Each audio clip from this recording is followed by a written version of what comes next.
दोस्तों, इस कहानी के माध्यम से हम जानते हैं कि क्यों ज्यादा सीधा होना मुसीबत बन जाता है। वीडियो को बड़े ध्यानपूर्वक सुनना ताकि कोई भी बात छूटने ना पाए। तो चलिए शुरू करते हैं। बहुत समय पहले की बात है। एक नगर में एक धनी सेठ रहता था जो बहुत दयालु था। इतना बड़ा व्यापार और बहुत सारा धन होने के बावजूद भी वह सीधा साधा और दान करने वाला इंसान था। वह हर किसी की मदद करता था। उसके मन में लोगों के प्रति प्यार और दया की भावना थी। वह किसी का भी दुख नहीं देख पाता था। उसके इतने दयालु और सीधेपन की वजह से उसके आसपास के लोग उसकी इसी बात को उसकी कमजोरी समझकर उसका फायदा उठाते थे। कुछ लोग उस सेठ के सामने झूठ मूठ का रोना रोकर उससे पैसे उधार ले जाते थे। सेठ अमीर तो था ही और ऊपर से दयालु भी। जब वह सेठ उन लोगों की दुखी हालत देखता और उनकी परेशानियां सुनता तो उसका मन भर आता। और जब वह लोग उससे कहते हैं कि मुझे थोड़ा धन उधार चाहिए या तुम मेरी मदद करोगे, मैं तुम्हारा यह एहसान कभी नहीं भूलूंगा, तो वह मना नहीं कर पाता। वह सोचकर धन दे देता कि अभी इसका बुरा वक्त चल रहा है, इसको मेरी मदद की जरूरत है, बाद में यह पैसे लौटा देगा। धीरे धीरे वक्त गुजरता गया। लोग उस सेठ के आगे बिना बात का रोना रोते और उसका धन ले जाते और कभी वापस नहीं करते। सेठ भी कभी धन वापस नहीं मांगता था। उसको लगता था कि जब इसका बुरा वक्त गुजर जाएगा तो धन वापस कर देगा। लेकिन कहते हैं ना कि हर सुबह के बाद रात होती है, हर सुख के बाद दुख आता है और दुख के बाद सुख आता है। ठीक उसी तरह उस सेठ के साथ भी कुछ ऐसा ही हुआ।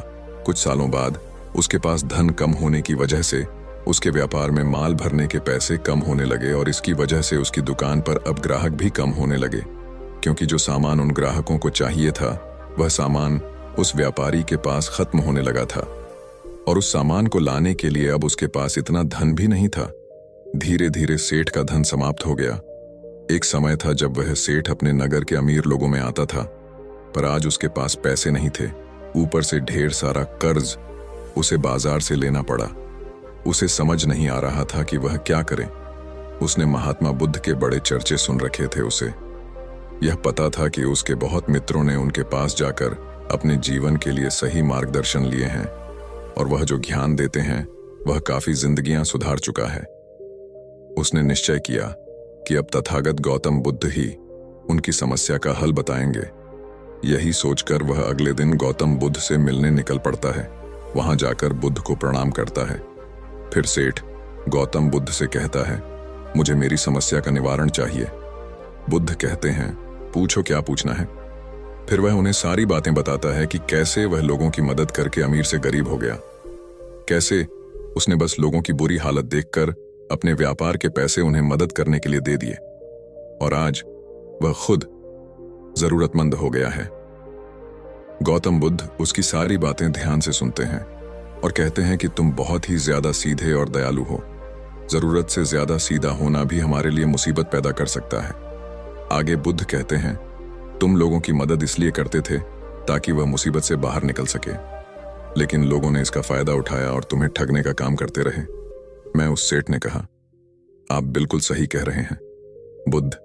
मेरे दुखों का कारण मेरा ज्यादा सीधा होना, सरल होना और दयावान होना ही लग रहा है। लेकिन मैं अब क्या करूं? मुझे रास्ता बताइए। क्या मैं बुरा बन जाऊं, दया निकाल कर फेंक दूं, निर्दय हो जाऊं? क्या अच्छाई करने की कोई कीमत नहीं इस दुनिया में? क्या मदद करने से या किसी का भला करने से बस यही परिणाम मिलता है? बुद्ध कहते हैं, नहीं, तुम्हें यह सब नहीं करना है। कई बार तुमने देखा होगा कि जो व्यक्ति ज्यादा अच्छा होता है उसे उतना ही ज्यादा दुख मिलता है। इसका सीधा कारण है कि वह अपने अधिकारों को सामने वाले की इच्छाओं से कम दर्जा देता है और फिर उसे जब भी आपसी अनबन होती है तो उसे अधिक तकलीफ होती है। लेकिन उसी के विपरीत हमें हमेशा यह भी नहीं सोचना चाहिए कि हमारा अच्छा और भला करना बेकार है या यह बस हमारी कमजोरी है। हमें अच्छाई का हाथ कभी नहीं छोड़ना चाहिए। हमें बस यह सीखना है कि कभी कभी हमें भी अपनी बात रखने का अधिकार है और हमें अपने अधिकारों की रक्षा करनी चाहिए। इसलिए हमें अच्छे इंसान बने रहने के साथ साथ अपने अधिकारों की रक्षा करना भी सीखना होगा। अगर हमें गलत तरीके से नुकसान हो रहा है, कोई हमारा गलत फायदा उठा रहा है, तो हमें उसका सामना करने के लिए सही तरीके से खड़े होना जरूरी है। यही एक सच्चे और अच्छे इंसान की पहचान और शख्सियत होती है। वह आदमी कहता है, बुद्ध, मुझे थोड़ा थोड़ा समझ आ रहा है, लेकिन अभी भी मैं पूरी तरह नहीं समझा। इस पर बुद्ध कहते हैं, चलो मैं तुम्हें एक कहानी सुनाता हूँ, उसके बाद तुम्हें समझ आ जाएगा कि तुम्हें क्या करना है और क्या नहीं करना है। बहुत समय पहले की बात है। एक जंगल में एक भेड़ रहती थी। उस भेड़ ने एक बच्चे को जन्म दिया। वह मेमना बहुत ही सुंदर था। उसके शरीर पर बहुत ही चमकदार घने बाल थे। वह बहुत ही सुंदर लगता था। भेड़ भी अपने से बहुत प्रेम करती थी और उसका बहुत अच्छे से देखभाल भी करती थी। भेड़ अपने बेटे को अच्छी अच्छी बातें सिखाती, उसे अच्छे संस्कार देती। उस भेड़ की इच्छा थी कि उसका बेटा बड़ा होकर सबसे अच्छा व्यवहार करे।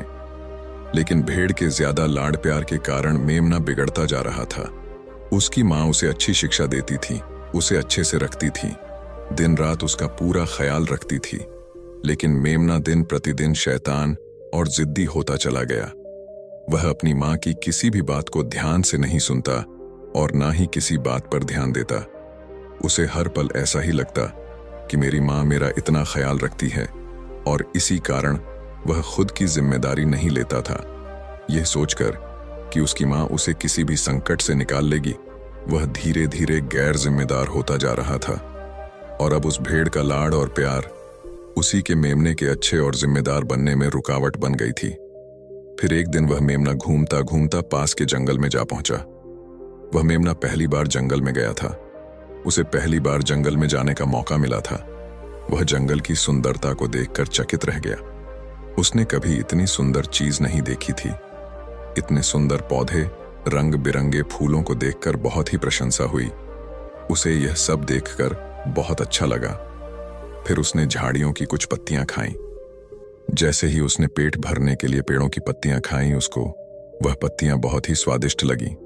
अब तो वह मेमना रोज जंगल में जाने लगा और वहां जाकर पेड़ पौधों को नुकसान पहुंचा रहा था। उसने उनकी पत्तियां तोड़ी, उनके फूलों को नोचा, फूलों को खाया और कुछ को तोड़कर जमीन पर डाल दिया। उस मेमने को इस बात की बिल्कुल भी परवाह नहीं थी कि वह क्या कर रहा है। उसको इस बात का पता ही नहीं था कि जंगल में कोई खतरा भी है। वह तो मस्त मौला होकर जंगल में उछल कूद कर रहा था और पौधों को खूब नुकसान पहुंचा रहा था। लेकिन जब उस मेमने की माँ को, यानी उस भेड़ को, इस बारे में पता चला कि मेमना हर रोज जंगल जाता है, तो वह घबरा गई और मेमने को अपने पास बुलाकर समझाने लगी कि तुम जंगल में मत जाओ, वहां पर बहुत सारे जानवर हैं, तुम्हारे ऊपर हमला कर देंगे, तुम्हें खा जाएंगे। लेकिन माँ की बात का उस पर कोई असर नहीं हुआ, बल्कि वह मेमना अपने माता से कहने लगा कि माँ, जो भी मेरे सामने आएगा वह मुझसे जमकर मार खाएगा, फिर वह बहुत पछताएगा। इसके बाद मेमना फिर से जंगल की तरफ भाग गया। उसे अपनी माता की कही बातें झूठी लगने लगीं। हर रोज की तरह उस दिन भी वह उछल कूद करने लगा और पेड़ पौधों की पत्तियां तोड़ने लगा। कभी कभी फूलों को तोड़ता, कभी पेड़ों को खूब नुकसान पहुंचाता। लेकिन उस दिन उस जंगल में एक शेर पहुंचा। वह शेर बहुत ही ताकतवर था, लेकिन ताकतवर होने के साथ साथ वह दयालु भी था।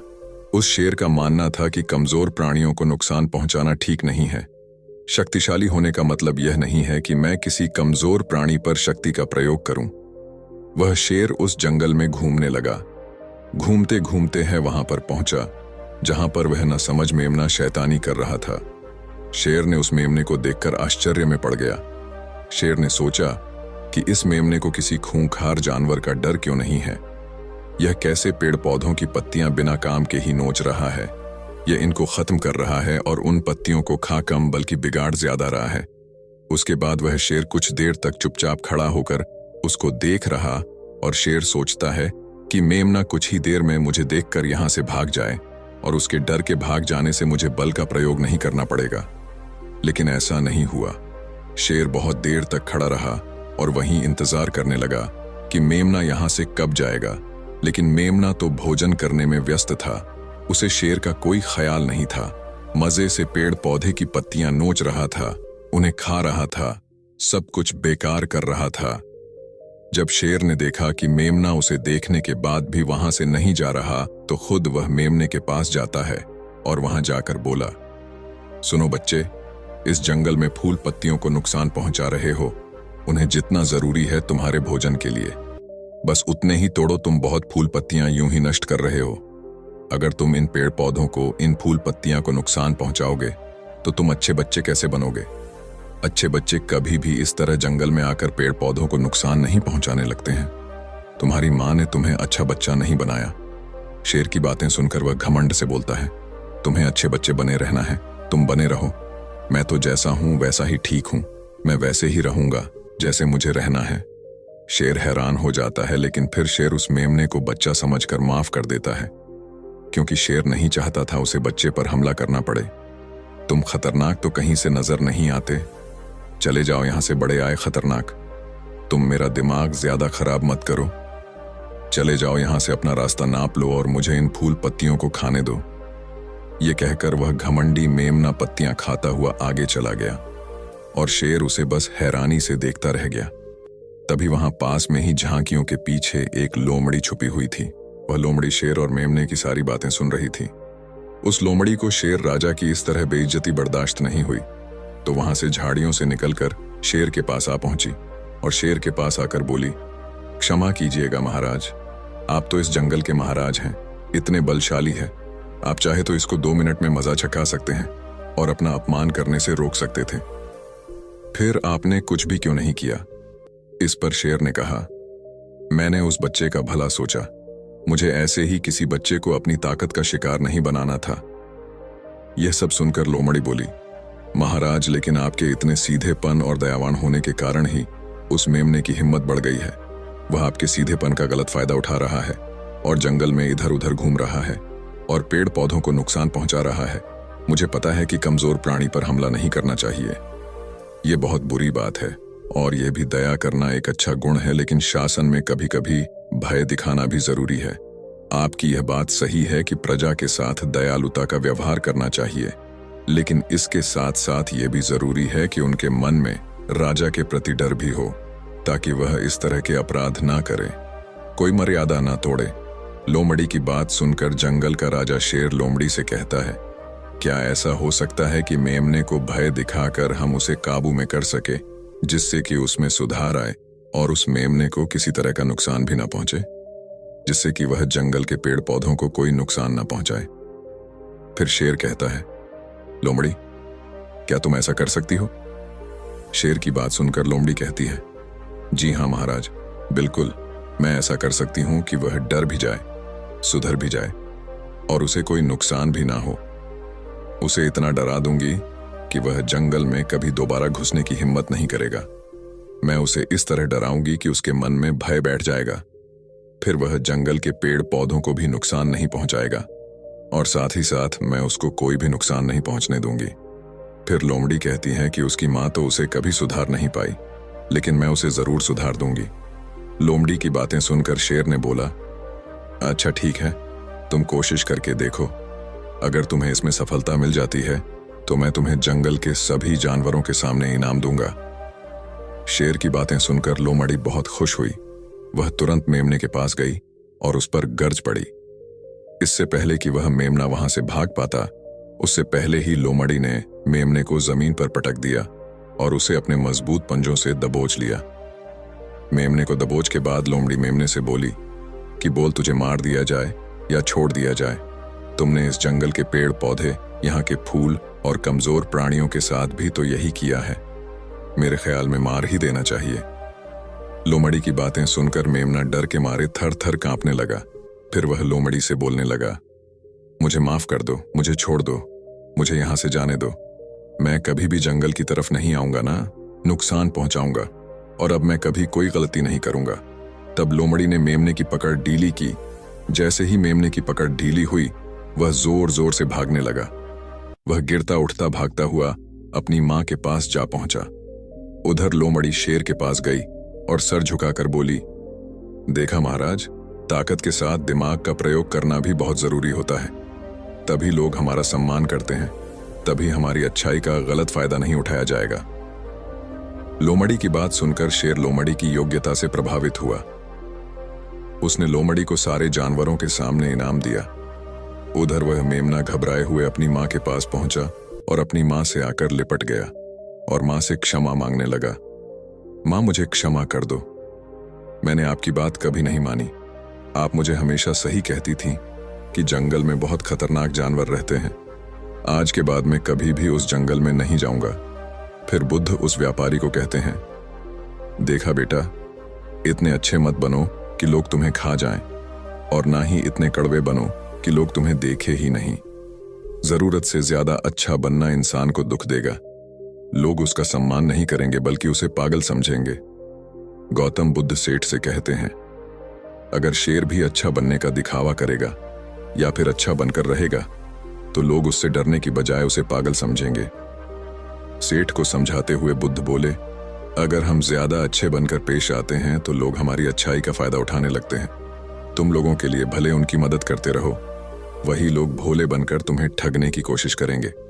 तुम्हें लोगों की मदद करना छोड़ना नहीं, बल्कि समस्या सुनकर उसे धन देने की बजाय उन्हें समाधान देने की कोशिश करो।